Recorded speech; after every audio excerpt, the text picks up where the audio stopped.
आप देख रहे हैं हेडलाइंस 24। मैं हूं आपके साथ शाहाना खान। खबरों की शुरुआत करते हैं मगर उससे पहले एक नजर आज की हेडलाइंस पर। केंद्र सरकारों से किसान ने कहा, पहले एफआईआर ले वापस, इंटरनेट करें बहाल, तभी होगी बातचीत। किसान आंदोलन पर यूएस विदेश मंत्रालय ने कहा, शांतिपूर्ण प्रदर्शन लोकतंत्र की पहचान। तापसी पन्नू ने ट्वीट कर सितारों पर कसा तंज। यूपी में पड़ोसी ने महिला को तेजाब पिलाने की कोशिश की, गिरफ्तार। मनदीप पुनिया जेल से हुए रिहा। भड़काऊ ट्वीट करने पर दिल्ली पुलिस ने ग्रेटा थनबर्ग पर दर्ज की एफआईआर। ब्रिटेन की संसद किसानों के प्रदर्शन पर चर्चा कराने पर करेगी विचार और डेमोक्रेसी इंडेक्स पर भारत 2 अंक नीचे फिसला, नॉर्वे को शीर्ष स्थान। आइए अब शुरू करते हैं खबरें विस्तार से। 3 नए कृषि कानूनों के खिलाफ आंदोलन कर रहे किसान संगठन ने केंद्र सरकार को साफ शब्दों में कह दिया है कि मौजूदा माहौल में बातचीत संभव नहीं है।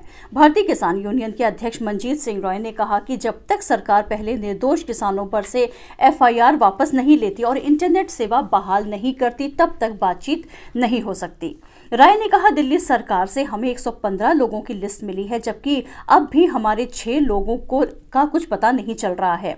उन्होंने कहा कि हम लोगों ने हेल्पलाइन दे रखी है, वहां फोन करके लोग बता रहे हैं कि उनके घर वाले अभी भी लापता हैं। राय ने कहा कि सरकार के साथ अभी बातचीत संभव नहीं है। उन्होंने कहा कि किसानों के खिलाफ दिल्ली की सीमा पर लोहे की कील युक्त दीवारें बनाई गई हैं, कटीले तार लगाए गए हैं, इसलिए ऐसे माहौल में बातचीत संभव नहीं है। किसान आंदोलन पर अंतर्राष्ट्रीय समुदाय से लगातार टिप्पणियां आ रही हैं। अब अमेरिकी विदेश मंत्रालय की ओर से भी इस मुद्दे पर बुधवार को एक बयान आया है। विदेश मंत्रालय ने कहा है कि शांतिपूर्ण आंदोलन किसी भी फलते फूलते लोकतंत्र की पहचान है। यह भी कहा गया है कि मंत्रालय ऐसे कदमों का स्वागत करता है कि जिससे किसानों के लिए भारत के बाजारों की कुशलता बढ़े और निजी क्षेत्रों की ओर से निवेश आए। मंत्रालय की प्रवक्ता ने कहा, सामान्य तौर पर हम ऐसे कदमों का स्वागत करते हैं जिससे भारत के बाजारों की कार्य क्षमता बढ़ेगी और क्षेत्र में प्राइवेट सेक्टर का निवेश बढ़ेगा। अमेरिकन पॉप सिंगर रिहाना और कई हॉलीवुड सितारों के किसान आंदोलन पर ट्वीट के बाद अक्षय कुमार, सुनील शेट्टी, अजय देवगन और कई बॉलीवुड सितारों ने किसानों को लेकर ट्वीट किया था, जिसमें उन्होंने एकता को बनाए रखने और प्रचार के खिलाफ रहने की भी सलाह दी थी। वहीं प्रोपेगेंडा को लेकर ही तापसी पन्नू ने ट्वीट किया है, जिसमें उन्होंने लिखा है कि प्रोपेगेंडा टीचर बनने की जगह आपको अपने वैल्यू सिस्टम को मजबूत करने की जरूरत है। तापसी पन्नू ने बॉलीवुड और अन्य सेलिब्रिटीज पर तंज कसते हुए लिखा है, यदि एक ट्वीट आपकी एकता को हिला सकता है, एक मजाक आपके विश्वास को कुरेदता है और एक शो आपके धार्मिक विश्वास को आहत करता है, तो ये केवल आप हैं जिन्हें अपने वैल्यू सिस्टम पर काम करने की जरूरत है, ना कि दूसरों के लिए प्रोपेगेंडा टीचर बनने की। बता दें कि ये पहली बार नहीं है कि जब तापसी पन्नू ने समसामयिक मुद्दों पर बेबाकी से अपनी राय पेश की है।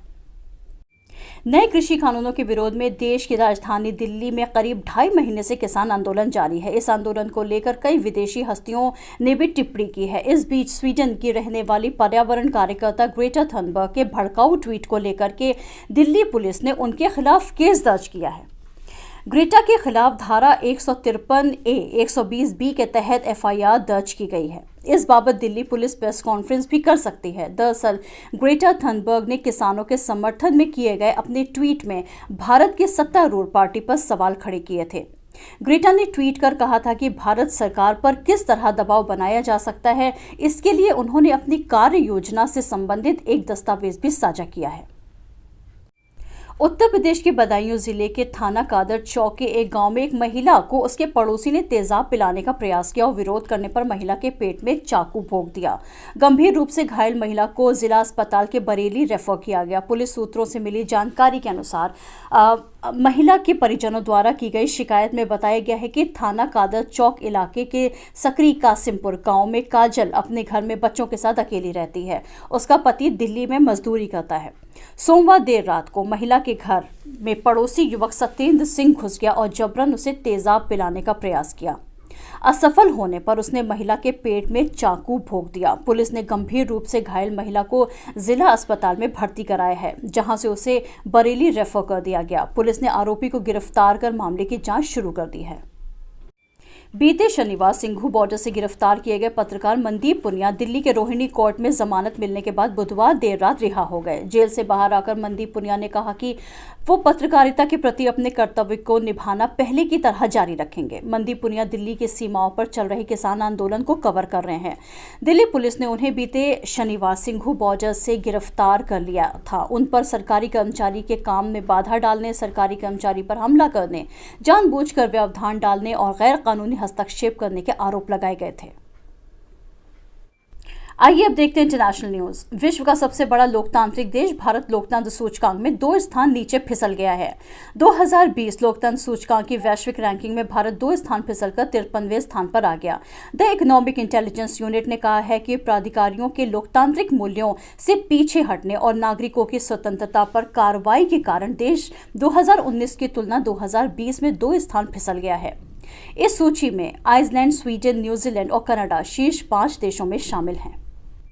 भारत में जारी किसानों के आंदोलन का मामला ब्रिटेन के संसद में फिर से गूंज सकता है। कृषि कानूनों पर जारी किसानों के आंदोलन और भारत सरकार द्वारा लिए जा रहे सख्त फैसलों को लेकर ब्रिटेन में एक ई पिटीशन मूवमेंट चलाया जा रहा था, जिस पर लाखों लोगों ने अपना समर्थन जताया। अब इसी के बाद ब्रिटिश संसद में किसान आंदोलन पर चर्चा हो सकती है। दरअसल ब्रिटिश संसद की वेबसाइट पर एक प्लेटफॉर्म है जहां पर किसी भी मुद्दे पर लोग अपनी राय दे सकते हैं। अगर यहां किसी पिटीशन को 1 लाख से अधिक समर्थक मिलते हैं तो फिर उस पर संसद में चर्चा की जा सकती है।